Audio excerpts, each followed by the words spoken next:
Good morning students. 12th मध्ये आपण matrix topic बघितलेला आहे. त्याचे MCQ घ्यायचे आहेत आपल्याला. मग ते MCQ घेण्या अगोदर थोडा तो टॉपिक रिवाईज करायचा आहे आपल्याला. टॉपिक कोणता आहे बघा, मॅट्रायसिस टॉपिक. मग मॅट्रिक्समध्ये आपण काय बघितलं आहे की ए मॅट्रिक्स आपल्याला दिलेला असतो, ज्याची स्क्वेअर अरेंजमेंट्स असते. एलिमेंट्स कसे असतात, A11, A12, A13, म्हणजे फर्स्ट रो आणि फर्स्ट कॉलम, सेकंड कॉलम आणि हा थर्ड कॉलम. इथं काय असेल, A21, A22, A23 आणि इथं असतं A31, A32 आणि A33. असा हा ए मॅट्रिक्स असते. तर या ए मॅट्रिक्सचा आपल्याला 12th मध्ये आपण बघितलं, ए मॅट्रिक्सचा आपण इनव्हर्स फाइंड केलेला आहे, बरोबर आहे का. पहिलाच पॉईंट आपण कोणता बघितलेला बघा, inverse of a मॅट्रायसिस. Inverse of a मॅट्रायसिस. हा मॅट्रिक्स आपल्याला इनव्हर्स जर आपल्याला फाइंड करायचा असेल तर हा जो मॅट्रिक्स आहे याचा इनव्हर्स जर फाइंड करायचा आहे आपल्याला, तर अगोदर त्याच्यासाठी एलिमेंटरी ट्रान्सफॉर्मेशन म्हणून एक पॉईंट आपण बघितलेला बघा, एलिमेंटरी ट्रान्सफॉर्मेशन. आता एलिमेंटरी ट्रान्सफॉर्मेशन याच्यामध्ये काय बघितलेलं आपण, एलिमेंटरी ट्रान्सफॉर्मेशन म्हणजे याच्यामध्ये काय करायचं होतं, रो आणि कॉलम आपण काय करतोय, ट्रान्सफर करत असते. समजा हा ए मॅट्रिक्स दिलेला असेल, जे एलिमेंट्स आहेत 1 2 3 4, याच्यामध्ये ट्रान्सफॉर्मेशन घेतोय आपण. ज्या रोमध्ये ट्रान्सफॉर्मेशन घ्यायचं असेल ती रो आपण पहिला लिहितोय. समजा आपला R1मध्ये R2मध्ये मला इंटरचेंज करायचं आहे, तर R2 टेन्स टू असे लिहू शकते, किंवा फक्त आपण इथं R2 मायनस, आता R2मध्ये मला चेंज करायचं आहे, मी काय चेंज करणार, इथं 3च्या ठिकाणी मला 0 आणायचं आहे. त्याच्यासाठी मी काय करणार, इथं R1ला 3ने मल्टिप्लाय करणार, R2 मायनस 3R1. अशा टाईपचे आपण ट्रान्सफॉर्मेशन्स बघितलेले की एलिमेंटरी ट्रान्सफॉर्मेशन्स आहेत. एकतर 2 रोमध्ये ट्रान्सफॉर्मेशन घेता येतात आपल्याला, किंवा 2 कॉलममध्ये आपण ट्रान्सफॉर्मेशन घेऊ शकतो. हे आहे एलिमेंटरी ट्रान्सफॉर्मेशन्स. म्हणजे जसं मी आता रोमध्ये घेतलं तसं काय करू शकते आपण, कॉलममध्ये पण आपल्याला 2 कॉलममध्ये ट्रान्सफॉर्मेशन घेता येतात. पण मोस्टली जे आपण यूज केलं मॅट्रिक्स टॉपिकमध्ये ते कोणतं ट्रान्सफॉर्मेशन आहे, रो ट्रान्सफॉर्मेशन आपण मोस्टली यूज केलेलं आहे. मग त्याच्या अगोदर हे झाल्यानंतर आपल्याला काय बघावं लागेल बघा, एलिमेंटरी ट्रान्सफॉर्मेशन झालं. मग त्याच्यासाठी आपल्याला काय लागतं, मग इनव्हर्स फाइंड करायचं असेल, कुठलाही मॅट्रिक्स जर दिला असेल त्याचा जर इनव्हर्स फाइंड करायचा असेल तर तो इनव्हर्स फाइंड होतोय की नाही हे आपल्याला अगोदर बघावं लागतं. म्हणजे काय असणार बघा, ज्या 2 मॅट्रिक्सचं मल्टिप्लिकेशन इज इक्वल टू काय असेल, आयडेंटिटी मॅट्रिक्स असेल AB is equal to I. आता ज्या 2 मॅट्रिक्सचे मल्टिप्लिकेशन आयडेंटिटी मॅट्रिक्स असतं, त्यातला एचा बी हा काय झाला, बी मॅट्रिक्स हा काय झाला, इनव्हर्स झाला असं म्हणता येईल. मग हे असं इक्वेशन बघितलेलं बघा आपण, AB is equal to BA is equal to I. AB is equal to BA is equal to I. मग हा बी मॅट्रिक्स म्हणजेच काय झाला, ए मॅट्रिक्सचा इनव्हर्स झाला.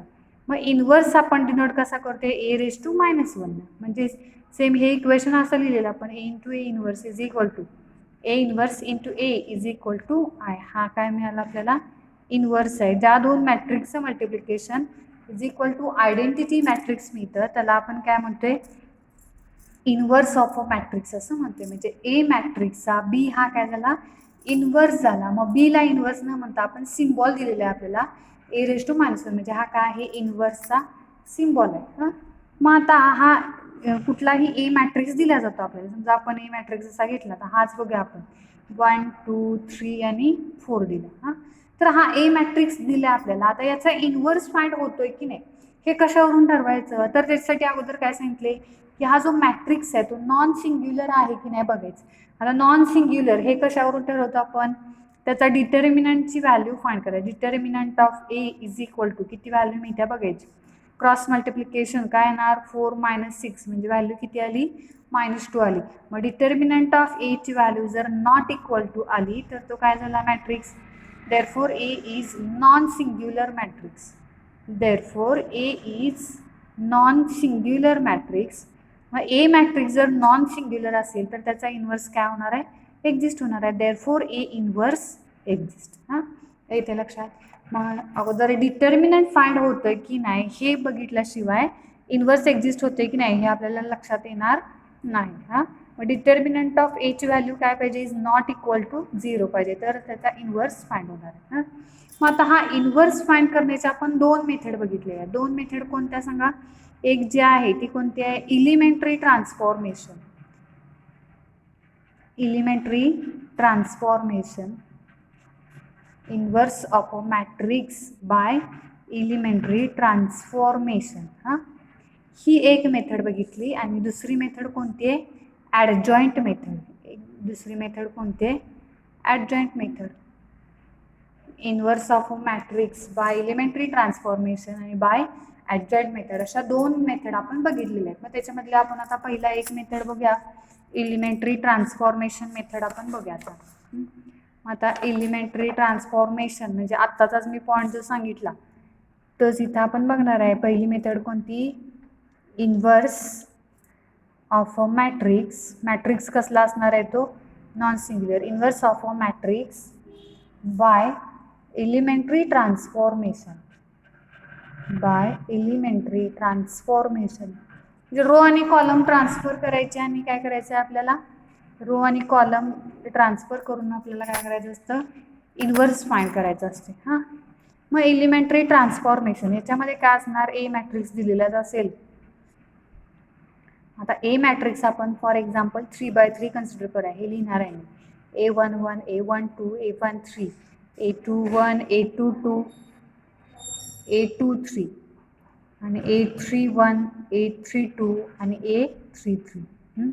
हा ए मॅट्रिक्स आपण बघितला. याचा इन्व्हर्स फाइंड करणार आहे आपण एलिमेंटरी ट्रान्सफॉर्मेशन मेथड. हां, मग हा मॅट्रिक्स जो आहे त्याचा अगोदर काय फाइंड करावं लागेल आपल्याला, डिटर्मिनंट फाइंड करावा लागेल. आणि हा डिटर्मिनंट काय आला पाहिजे, नॉट इक्वल टू 0 आला पाहिजे. हां, मग डिटर्मिनंट जेव्हा नॉट इक्वल टू 0 येईल तेव्हा पुढची प्रोसेस काय असते बघा, कन्सिडर. काय कन्सिडर करायचं असतं की A into A inverse is equal to I.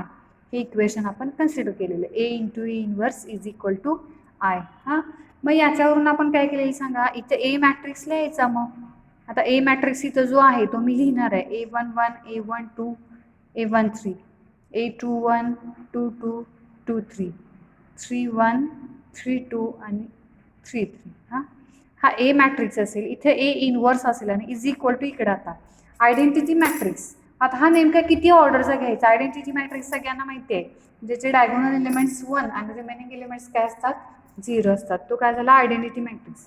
आता हा किती बाय कितीचा घ्यायचा, हे कशावरून ठरवायचं, तर ए मॅट्रिक्स 3x3चा असेल तर हा मॅट्रिक्स पण किती घ्यायचा, 3x3 ऑर्डरचा घ्यायचा. मग हा आयडेंटिटी मॅट्रिक्स आपण घेतला. मग याच्यावरनं पुढं प्रोसेस काय आहे, तर हा जो ए मॅट्रिक्स आहे हा आपल्याला काय करायचं असते, आयडेंटिटीमध्ये कन्वर्ट करायचं असते. 1 0 0 0 1 0 आणि 0 0 1 असं आपल्याला आयडेंटिटीमध्ये कन्वर्ट करायचं असते. आणि इज इक्वल टू त्यावेळी इथं नवीन इलेमेंट आपल्याला मिळेल, इथं काहीतरी इलेमेंट्स आपल्याला मिळतील. हां, मग इथं जे आता इथं जे आपण घेणार, हा आयडेंटिटीमध्ये ए मॅट्रिक्स जो आपण कन्वर्ट करणार आहे तो कसा कन्वर्ट करतोय सांगा, रो ट्रान्सफॉर्मेशनचा यूज करून आपण कन्वर्ट केलेला. मग तो कन्वर्ट करताना सगळ्यांना प्रोसेस माहिती आहे की पहिला A11 9 इलेमेंट ॲड होतोय, त्यातला हा पहिला इलेमेंट जो आहे A11 हा 1 करावा लागतो, त्याच्याशिवाय पुढे जायचं नसतं. पहिला हा 1 करायचा, नंतर हे 2 इलेमेंट 0 करायचे असतात. मग हे कम्प्लीट झाल्यानंतर पुढच्या रोला गेले की A22 पोझिशनचा इलेमेंट 1 करायचा, नंतर हे 2 इलेमेंट 0 करायचे असतात. नंतर A33 पोझिशनचा एलिमेंट 1 करायचा, नंतर हे 2 इलिमेंट 0 करायचे असतात. बरीचशी एक्झाम्पल याची आपण या टाईप्सची बघितलेली आहे. तर मग रो ट्रान्सफॉर्मेशनचा यूज करून आपण हा आयडेंटिटीमध्ये कन्वर्ट करायचा. मग सेम ट्रान्सफॉर्मेशन इकडे राईट साईडच्या मॅट्रिक्सला पण येणार. रो ट्रान्सफॉर्मेशन जे आपण लेफ्ट साईडला घेणार तेच राईट साईडला. त्यामुळे इथला जो आयडेंटिटी मॅट्रिक्स आहे तो चेंज होते. मग तो जो मिळालेला मॅट्रिक्स आहे तो म्हणजेच आपल्याला काय मिळतो, ए इन्व्हर्स इथं आपल्याला मिळते. हां, आता ही इन्व्हर्स फाइंड करायची आपण एक मेथड बघितली ज्याचं नाव आहे inverse of a matrix by elementary transformation. त्यात आपण जे ट्रान्सफॉर्मेशन यूज केलं ते रो ट्रान्सफॉर्मेशन यूज केलं. त्याच्यासाठी सगळ्यात महत्त्वाचं काय की A into A inverse is equal to I हे इक्वेशन घ्यावं लागतं. आता दुसरी जी मेथड आहे ती मेथड कोणती बघा, इन्व्हर्स ऑफ अ मॅट्रिक्स. दुसरी मेथड आहे inverse of a matrix by adjoint method. By adjoint method. आता ॲडजॉईंट मेथड ही सिम्पल आहे, सगळ्यांना माहिती आहे ही मेथड, लक्षात येते का बघा. ॲडजॉईंट फाइंड करावा लागतो, त्याच्यामध्ये आपल्याला मग इथं पण डिटर्मिनंटची व्हॅल्यू इक्वल टू 0 येत्या का नॉट इक्वल टू 0 येत्या हे चेक करायचं. ए इन्व्हर्स काय मिळते ते बघायचं आणि त्याच्यानंतर पुढं आपण काय करणार बघा, इथं ॲडजॉइंट मेथडनं सॉल्व करायचं असेल तर त्याच्यासाठी अगोदर आपल्याला काय फाइंड करावं लागतं, मायनर्स फाइंड करावे लागतात. प्रत्येक एलिमेंटचे मायनर अँड को फॅक्टर्स आपल्याला फाइंड करावे लागतात. बघा लक्षात येते का, मायनर्स अँड को फॅक्टर अगोदर फाइंड करावे लागतील. मग आता मायनर कसा फाइंड करतोय आपण, हा ए मॅट्रिक्स फॉर एक्झाम्पल आपण ए बी सी आणि डी असा ए मॅट्रिक्स घेतला तर याच्या प्रत्येक इलिमेंटची मला मायनर फाइंड करायचे. तर किती इलिमेंट आहे टोटल, 4 इलिमेंट आहेत. पहिल्या इलिमेंटचा मायनर म्हणजे मी काय लिहिणार, त्याची पोझिशन लिहायची असते. आणि मायनर डिनोट कसा होते माहिती आहे सगळ्यांना, कॅपिटल एम न, capital M 1 1 is equal to त्याची रो कॅन्सल केली, त्याचा कॉलम कॅन्सल केला आणि राहिलेला इलिमेंट कोणता डी, तो म्हणजे काय मिळाला, त्याचा मायनर मिळाला. आणि को फॅक्टर कसा डिनोट कसा करतोय आपण, कॅपिटल A11 हां, को फॅक्टर कॅपिटल A11 आपण डिनोट करतोय. आणि तो कसा फाइंड होतो सांगा, याच्यासाठी फॉर्म्युला आहे की -1 रेज टू काय लिहायचं असतं, I प्लस जे, म्हणजे त्या एलिमेंटची number of row plus number of column लिहायचा आणि नंतर इन टू त्याच एलिमेंटचा मायनर घेतो आपण तिथे. म्हणजे किती येणार आहे बघा, -1 रेज टू 2 इंटू मायनर, आता जर एक्झाम्पल भेटलं तर डी आहे. मग -1चा स्क्वेअर आहे म्हणजे याची व्हॅल्यू काय आली, इवन नंबर आहे रेज टू पॉवरला, म्हणजे याची व्हॅल्यू प्लस आली, म्हणजे इथं काय येणार फक्त मायनर डी येणार आहे. तसं आता मी समजा पुढचा एलिमेंट घेतला M12 म्हणजे फर्स्ट रो आणि सेकंड कॉलम, तर या एलिमेंटचा मला मायनर फाइंड करायचा आहे, तो फर्स्ट रो मध्ये आणि सेकंड कॉलम मध्ये. मी 1 2 पोझिशन लिहिली, त्याची रो कॅन्सल करायची, त्याचा कॉलम कॅन्सल करायचा आणि काय राहिलं बघा, एलिमेंट सी राहिला. मग याचाच को फॅक्टर कसा येणार सांगा, कॅपिटल A 1 2 न डिनोट करायचा, -1 रेज टू किती येणार 1 प्लस 2 येणार. त्याचा मायनर किती आहे तो आत्ताच फाइंड केलेला तो लिहायचा, जे इज इक्वल टू आता -1 रेज टू 3 आणि इंटू सी म्हणजे किती मिळणार आहे, तर -1 रेज टू 3 म्हणजे ऑड नंबर आला आणि -1 रेज टू जेव्हा ऑड नंबर येईल तेव्हा इथे काय लिहायचं असतं, मायनस साईन द्यायचं आणि इथे काय येणार आहे सी येणार आहे. हां, तर असे 4ही इलिमेंटचे मायनर आणि को फॅक्टर्स आपण फाइंड करणार. हां, मग आता हे मायनर आणि को फॅक्टर फाइंड जे केले आपण ते नंतर काय करायचं असतं बघा, ॲडजॉइंट अगोदर आपण बघणार आहे. आता मायनर आणि को फॅक्टर अशी फाइंड करायची मेथड मी सांगितली. आता आपल्याला काय करायचं आहे बघा, ॲडजॉइंट फाइंड करायचं आहे, ॲडजॉइंट ऑफ अ मॅट्रिक्स. मग इनव्हर्स फाइंड करणार आहे आपण, ॲडजॉइंट ऑफ अ मॅट्रिक्स. आता कुठल्याही मॅट्रिक्सचा जर ॲडजॉइंट आपल्याला फाइंड करायचा असेल तर त्याच्यासाठी काय माहिती पाहिजे आपल्याला, त्याचे मायनर आणि को फॅक्टर्स त्याचे माहिती पाहिजे. आता ॲडजॉइंट फाइंड करताना पहिला काय करायचं, प्रत्येक एलिमेंटचे मायनर्स म्हणजे M11 M12 M21 आणि M22 हे काय आले, त्याचे 4 मायनर्स येतील आणि त्याचे 4 को फॅक्टर्स A11 A12 A21 आणि A22 हे 4 काय फाइंड केले आपण, त्या मॅट्रिक्सचे को फॅक्टर्स फाइंड केले. मग पुढची प्रोसेस काय असते, मॅट्रिक्स ऑफ को फॅक्टर किंवा मॅट्रिक्स विथ को फॅक्टर्स. तो मॅट्रिक्स काय डिनोट करायचा, कॅपिटल AIJ न डिनोट करायचा. त्याचे को फॅक्टर्स मी आता सिम्बॉल लिहितो डायरेक्ट, A11 A12 त्या पोझिशनला ते को फॅक्टर्स लिहायचे असतात आणि A22. AIJ is equal to हा मॅट्रिक्स मिळाला. हा कसला मॅट्रिक्स झाला, मॅट्रिक्स विथ को फॅक्टर घेतला.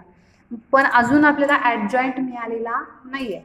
मग या मॅट्रिक्सचा आपल्याला काय घ्यायचा, ट्रान्सपोज घ्यायचा असतो. AIJ मॅट्रिक्सचा ट्रान्सपोज घेतो म्हणजे काय करतो आपण, रो कॉलममध्ये चेंज करतो. म्हणजे इथे येणार A11 A12 first row first कॉलमला लिहिली, सेकंड रो A21 सेकंड कॉलमला लिहिली A22.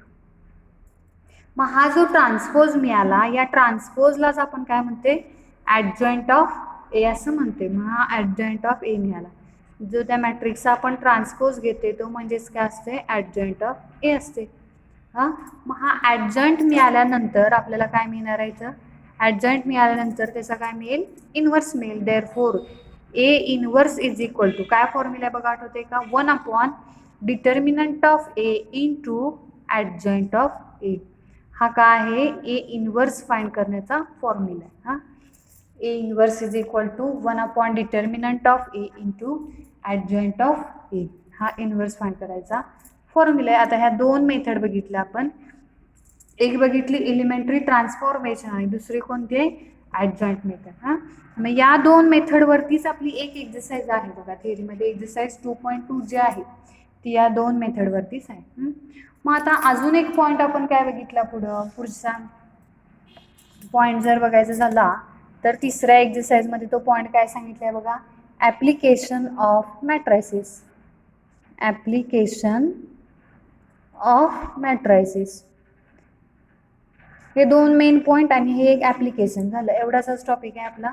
मग ॲप्लिकेशन ऑफ मॅट्रायसिसमध्ये म्हणजे मॅट्रिक्सचा यूज आपण कशासाठी करतोय, मी तेव्हा सांगितलेलं की मॅट्रिक्सचा यूज कशासाठी करतोय बघा, लिनियर इक्वेशनसाठी करतोय आपण. समजा आपल्याला a1x plus b1y is equal to c1 दिलं आणि a2x plus b2y is equal to c2 अशा आपल्याला लिनियर इक्वेशन्स दिली. आता इथं व्हेरिएबल कोणते आहेत, एक्स आणि वाय. तर या एक्स आणि वायची व्हॅल्यू फाइंड करण्यासाठी आपण काय करणार आहे, मॅट्रिक्सचा यूज करणार आहे. हां, मग ही जी लिनियर इक्वेशन्स आहेत ती पहिला आपल्याला काय करावी लागतात, मॅट्रिक्स फॉर्ममध्ये लिहावी लागतात. मॅट्रिक्स फॉर्म कोणता, ए X is equal to be. हा काय आहे, मॅट्रिक्स फॉर्म आहे, ए X is equal to be. या फॉर्ममध्ये लिहिताना आता कसं येणार बघा, ए X is equal to be. ए म्हणजे एक्स वायचे कोएफिशिएंट लिहायचे असतात. a1 येणार पहिल्या इक्वेशनचे पहिल्या रोला, a1 b1 दुसऱ्या इक्वेशनचे दुसऱ्या रोला, a2 b2. इथं काय येणार आहे, एक्स वाय येईल आणि इज इक्वल टू इकडं काय येणार राईट साईड c1 आणि c2.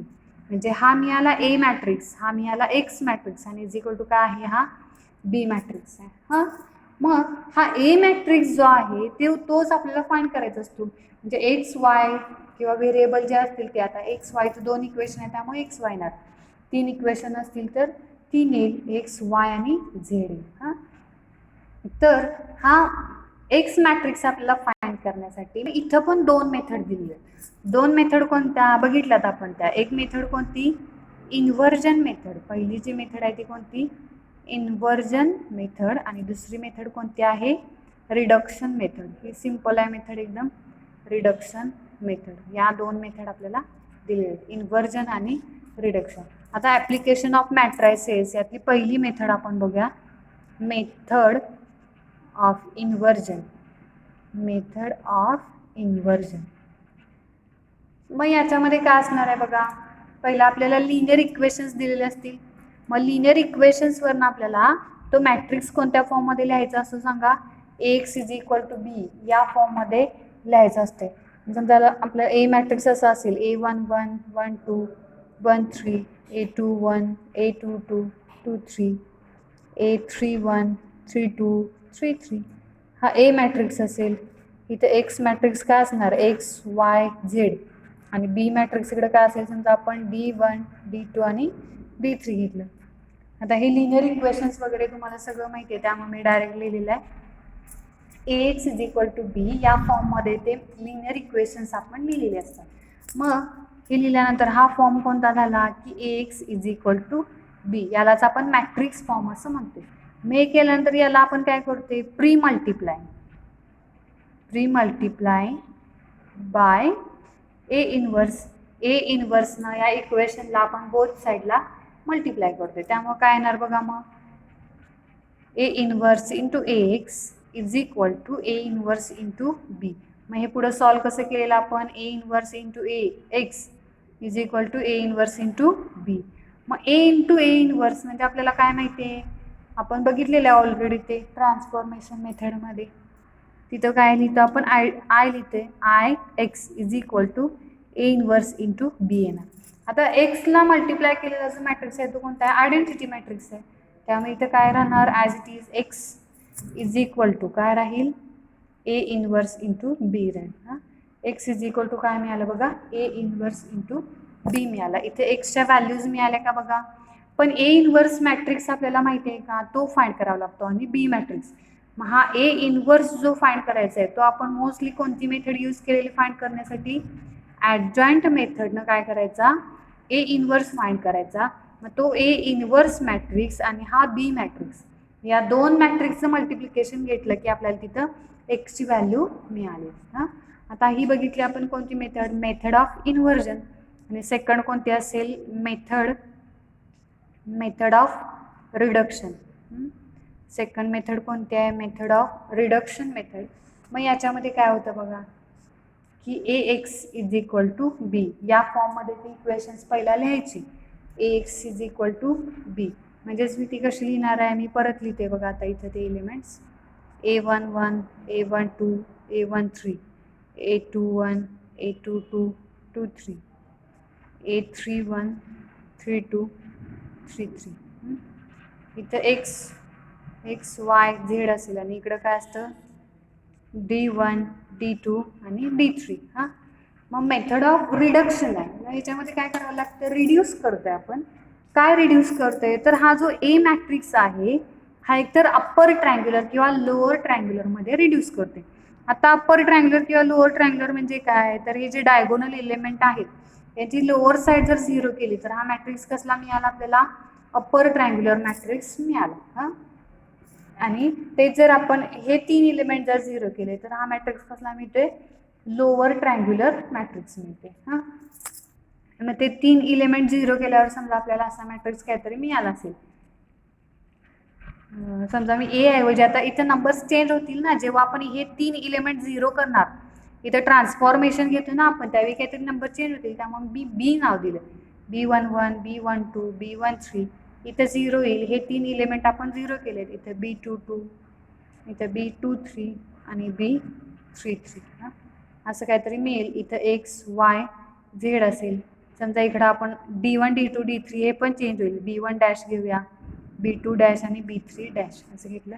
तर हा जो अप्पर ट्रायंग्युलर मॅट्रिक्स झाला, याच्यावरनं काय करावं लागतं आपल्याला, अप्पर ट्रायंग्युलर मॅट्रिक्स मिळाला की आपण काय करतोय, रीराईट द लिनियर इक्वेशन.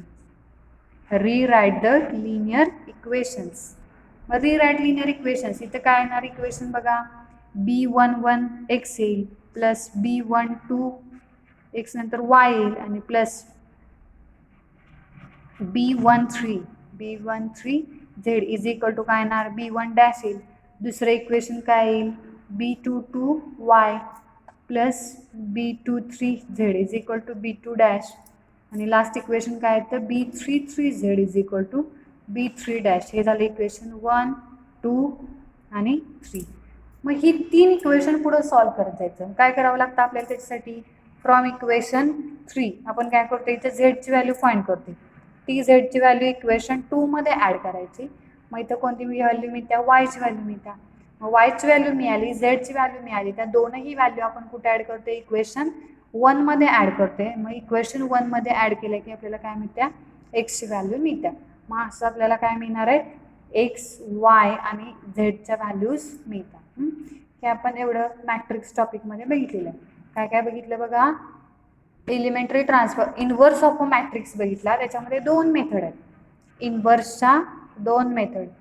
इनव्हर्सच्या 2 मेथड कोणत्या, एक एलिमेंटरी ट्रान्सफॉर्मेशन, एक मेथड कोणती एलिमेंटरी ट्रान्सफॉर्मेशन आणि दुसरी मेथड कोणती ॲडजॉइंट मेथड. आणि काय बघितलं आपण पुढचा पॉईंट, ॲप्लिकेशन ऑफ मॅट्रायसिस. त्याच्यामध्ये काय आहे, एक मेथड ऑफ इन्व्हर्जन आणि दुसरी मेथड कोणती आहे, मेथड ऑफ रिडक्शन आहे. एवढेच आपण मॅट्रिक्स टॉपिकमध्ये बघितलेलं आहे. मग याचे आपल्याला MCQs बघावे लागतील. मग याचे MCQs आपण बघूया आता.